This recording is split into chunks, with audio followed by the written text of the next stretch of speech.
Okay, I would like to call this meeting of the City of Lancaster Social Equity Commission to order.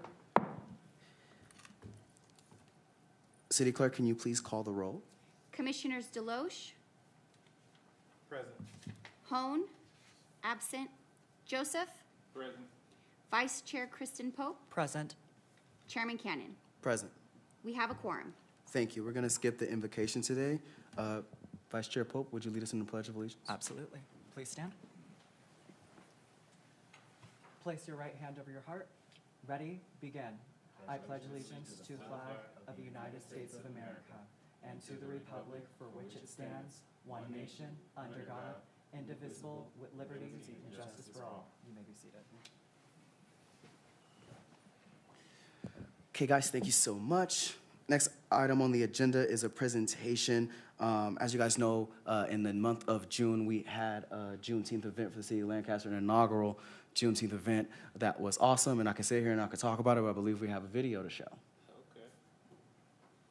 Okay. I just wanted to give you guys a little bit of history about Juneteenth and why we celebrate it.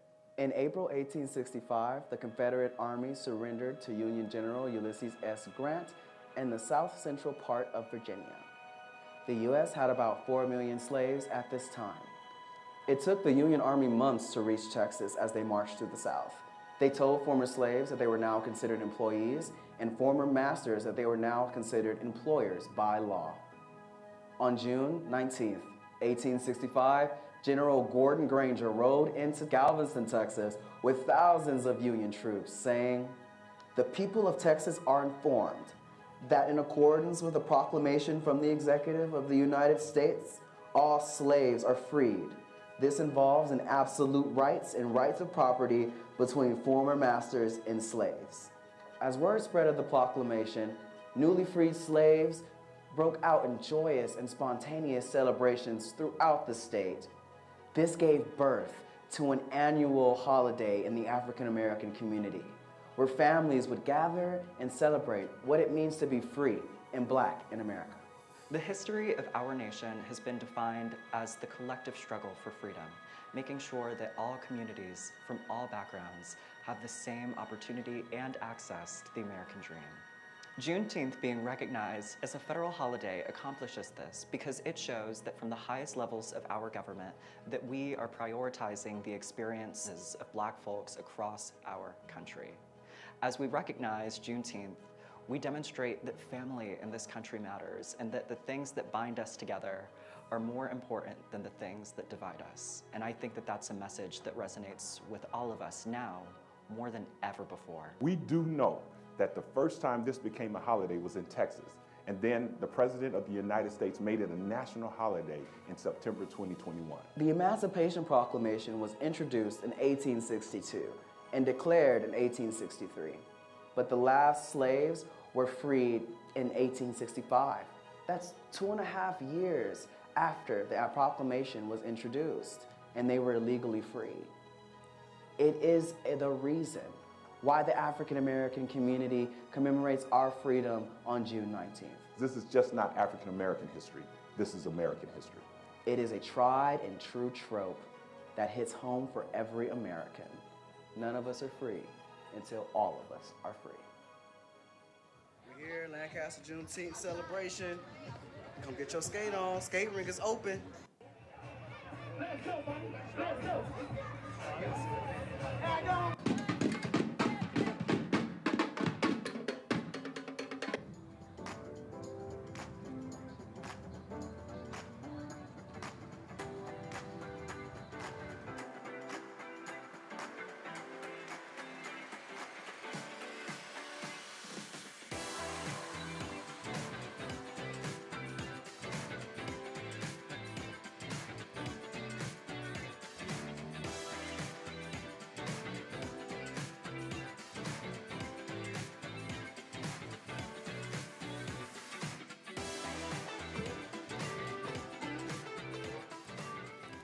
Thank you so much. I am so proud of this commission and our community partners for coming together on short notice and putting on such an amazing inaugural event. And I think it was huge, and it's going to be even bigger and better next year. And it is August. This is our first regular meeting since the Juneteenth event. It is August, but it still rings true. None of us are free until all of us are free. Are there any commissioners that would like to make comments about that event? You don't have to. I would just say the children loved it. I mean, even at the event, I called a few friends, and they, even at the event, I called a few friends who brought their kids there. I mean, they had a ball, so they'll be looking forward to it next year as well. Yep, Daddy Shaheed was out there. Go ahead. Oh, I just want to say thank you to the chairman and the vice chair for putting together and helping to put together the video. It was a great job. Thank you. I think that this is amazing what happens when we produce events in the city of Lancaster through an equity lens. When we focus on the experiences of others, as we talked about in that video, and making sure that all communities in the city of Lancaster feel seen and heard through the types of cultural events that we put together. I think that this is just one of many bright days for our city, and so I'm extremely excited to see the direction that it heads in the future. Thank you so much. So with all that being said, we are on to subcommittee reports and updates. Commissioner Pope, do you have any updates or reports from Pride Month subcommittee that was created? I do not have any major updates. However, we did participate. I myself participated in the Palmdale Pride Walk. That was, I believe, the third week of June. It was incredible to see how everyone was brought together, and I look forward to seeing how exactly our commission is going to be able to help with those events next year, because I know that these sorts of cultural events are just going to get bigger and bigger and bigger. And so I'm extremely excited to see the direction that that's headed. Sky Young, a member of the Palmdale Human Rights Committee, has expressed interest in making sure that we're doing something like that next year, and that there is a true partnership between the City of Lancaster Social Equity Commission, various nonprofits in the area, various businesses and whatnot in the area, all coming together to make sure that that's possible. So I'm extremely excited to see where that takes us next year as well. But other than that, no major updates. Thank you. Can we make action on this agenda item when it comes to the subcommittee? No, because it's presentations. Okay, thank you. My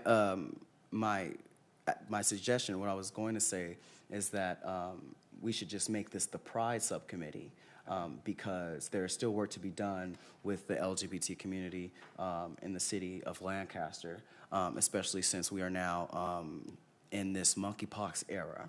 And right now, as we educate our populace on monkeypox and what it is, we want to make sure that as we raise awareness, that we also do not raise stigma. Absolutely. And so I would like to keep that subcommittee active, and although Pride Month is over, there is still some work to be done, and we are going to have to get the help of our LGBT community partners in that as well. Making sure people know where they can go get vaccinated, making sure people know that this is not a gay disease. Absolutely. This is a disease that targets this is a disease that is prevalent among a certain demographic right now. So that is the issue, not anybody's sexuality. We need to make sure that we are messaging that as we're messaging, go out there, get your vaccinations. This is what this disease is. Absolutely. Just very briefly, as a part of keeping communities safer, I know that we had a town hall that handled COVID-19, and both you and I were members of that town hall. I look forward to doing something like that again with monkeypox here in Lancaster, just because absolutely we do need to break down the stigma. We are in the early stages of this sort of era, and so when we talk about access to vaccines and whatnot, we need to make sure that everybody is a part of the conversation, so it doesn't look like this is just isolated amongst one group of people. Because that is how we have some of the problems that we've had in our past come back to bite us in the incarnation of monkeypox. So absolutely. I think that that's definitely something we should do, make sure we keep the Pride Subcommittee open so that we can move forward with doing like a town hall for monkeypox and whatnot. Just like with the COVID-19 pandemic, this commission and the subcommittee will be working closely with our deputy mayors on pandemics and COVID to make sure that we're working in a coordinated way that promotes public health, public safety, and social equity. Thank you so much. So the subcommittee on the equity report has been inactive, but I have still been doing work. And as I was developing and doing the work, implementing everybody's suggestions, implementing the suggestions from staff on how we can draft the report, its format, and all that stuff, I realized that this report is huge. And some of these things deserve a focus. And some of these things deserve, like public safety deserves a focus. The hybrid law enforcement model deserves a focus. So my recommendation on that would be that instead of having a huge equity report, and I think it still will be big, that we break it up a little bit.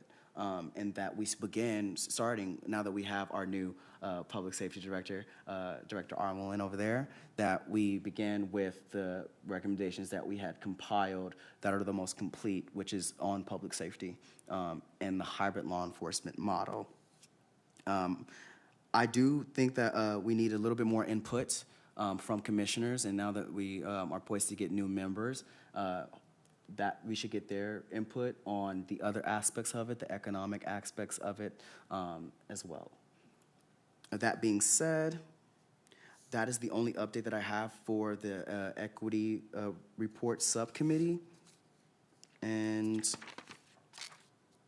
we will move on. Are there any discussions for that at all? We will move on to the consent calendar. I'm sorry? Can we, backing up, can we have our new public safety director, Mr. Armelin? Good afternoon, gentlemen. First, I just want to thank you and congratulate you for bringing Juneteenth to Lancaster. And if hearing that this was the inaugural, I think I'm safe in saying it's been a long time coming. So thank you and congratulations for the event. It's interesting because I had applied for the position and I thought about coming out to the Juneteenth, but I said, I better wait. I've celebrated Juneteenth throughout my years in law enforcement. Just to give you a little bit about me, I'm a 35-year law enforcement veteran, retired. Last retired as a chief of police in the city of Sierra Madre, 32 years with LA County Sheriffs. I was Sierra Madre's first African-American chief, very proud of that fact. And I've been deeply involved in equity and social justice throughout my years with law enforcement. In fact, Chairman Cannon, I think we spoke where I advised you that I was selected as a representative for the Sheriff's Department for a cohort that was on, it was basically GARE, Government Alliance on Race and Equity, where we got together and looked at ensuring that the department practices, policies, and procedures were considering equity and race and how those practices and procedures affected people not just outside the organization but inside as well. Because we all know if the inside is broken, there's no way that the outside is going to operate as it should. So I'm looking extremely forward to meeting all of you and talking with all of you and working with this commission. So please understand that I am available to all of you at any point and any time. And once we do in this meeting, I'll ensure you all have my cell number so that we can connect. Thank you, Chief. Where we're going with this, remember when we were doing those study sessions, and a lot of the roadblocks you ran into when it came to public safety was, we don't have a director. Yes. Well, now we have a director. And so we can go ahead and hit the ground running on that, and we're going to be working very closely with Director Armelin and his department moving forward. And I would just say, I'm happy that you're here. I'm happy to hear that we're bringing block captains back and revamping that up. That was another recommendation that we had, so it was good Absolutely. to hear that. And sir, if I may add, Yes. I'm happy to tell you that tomorrow here in this chamber from 6 to 7, we're going to have a block club captains meeting. We've already arranged that so that the existing block club captains can come and we can start getting this program going again. And that is very near and dear to me, and expect to see us reaching out and trying to get additional members in the community to join programs like this. Because the most important thing about public safety, whether it's here within the city or it's the sheriff's department, is that we hear the voices of the community. We got to hear what it is you need us to do to make this community as safe as possible. So, and that really, really happens in the block club meetings. So we welcome you to join us if you'd like to tomorrow. We'll be here from 6 to 7. And Director, I was able to, I had the privilege to be a part of the training that was presented to the Public Safety Department by the consultants that developed the recommendations for a hybrid law enforcement model. And it pretty much was just centered around the co-produced policing aspect of it and what that looks like. And how we could go in that direction. And I just would say that the direction that you're going in now is, you might as well have worked for Hillers and Heinz because that is exactly, but he, like he said, it is all because of all the experience that he brings to the table. And so we are a great city. So thank you so much. And we got a little bit more for you. Just bear with us. Sounds good, thank you. Thank you so much. Go ahead. You have anything to say? Not necessarily. Just really looking forward to making sure that we are meeting this moment with equity. I know that everybody just wants to see their communities safer. And I know that sometimes when you don't have a clear understanding of who's at the leadership, at the helm of some of those crises, it can be a little bit difficult to really start to get things done. And so now that we have a firm charge of who is going to be leading that ship and steering that ship, I look forward to many bright days to come. So thank you so much for joining us. Really appreciate it. Are there any other comments from the commissioners on this part of the agenda? All right, hearing none, anything? All right, hearing none, we're going to move forward to the consent calendar. Are there any speakers? Thank you so much. Is there a motion to approve the consent calendar? I make a motion. A second. Is moved and seconded. Can we call the roll? Oh, there's a vote button. Oh, I've never done this before.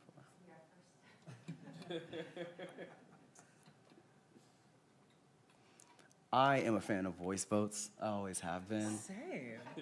I still think they should be doing voice votes in Congress. I love hearing hundreds of people say no. Okay. All right, so it passes unanimously. Thank you.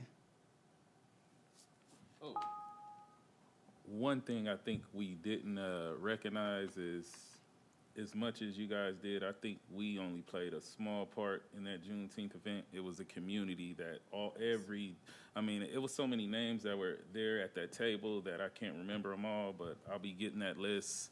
If you're watching, I'll be taking a few of you to lunch because I owe you at least that. You guys were amazing. So, And we are in the process of recognizing the people that were a part of our community. I mean, they helped us raise money. They helped us raise thousands of dollars.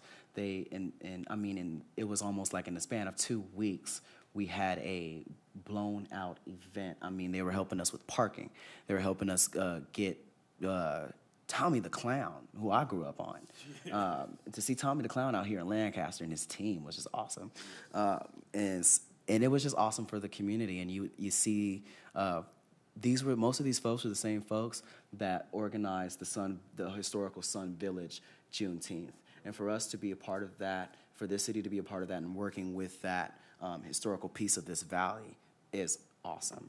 And we were able to work with them and got the valley to celebrate a weekend of Juneteenth. Sun Village's event was on that Saturday, correct? And ours was on Friday or vice versa. Yeah. Either way, that weekend we celebrated Juneteenth as an entire valley, and it was awesome. It was awesome. I mean, it was not just one race out there. There were so many other races and cultures out there that were helping to celebrate, because Juneteenth, now that we can officially look at it through a national lens, it's about all of us being free, or none of us are free. And that's important, and what does freedom look like today. So thank you so much. We got a little bit off agenda there, but that was, thank you for bringing that up. All right, any public business from the floor? Okay. Oh my gosh, this is going to be so cool. Any commissioner comments? I would like all of commissioners to look at their August calendars for a study session meeting for ourselves and Director Armelin. We haven't had one of those. Now that we have a public safety director, we can do so. And that way we could iron out our recommendations and go over them with the new director, as well as get more input on the other aspects of the report. But again, I really do think that right now, we should focus our first equity report on public safety in the hybrid law enforcement model, because our director just got here and he's working. And so we want to make sure we're right there with him, working with him and making sure that we submit our equity recommendations moving forward. Does anybody object to that? Absolutely. All right, so please reach out and, no. Please reach out and, you know, make sure you give us your, not us, you give the city clerk your availability. Yes. If anybody violates the Brown Act, I have a gavel and I'm not afraid to use it. But other than that, since there are no more comments from the commission, we are adjourned. The next regular meeting is scheduled for Wednesday, September 21st, 2022. Did you have something? Oh, no, just 24 minutes. Yeah. That was wow. Yes, our next regular meeting is Wednesday, September 21st, 2022 at 5 p.m. Thank you.